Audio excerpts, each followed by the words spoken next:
Naaresto ng mga tauhan ng Bugalyon Police Station, RIU-1 at Payatas Bagong Silang Police Station 13 ang isang lalaki na may warrant of arrest sa kasong qualified theft sa isinagawang operasyon sa Barangay Salasa, Bugalyon, Pangasinan noong November 26, 2025. Kinilala ang suspect na si Elias Bico, 40 anyos, tubong Naik, Cavite at kasalukuyang naninirahan sa Barangay Umanday, Bugalyon, Pangasinan.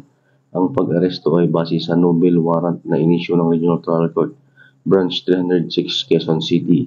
Isinagawa ang operasyon sa ilalim ng pamumuno ni Police Captain Chris Ison Soriano, kung saan mayos at mapayapang na-serve ang warrant.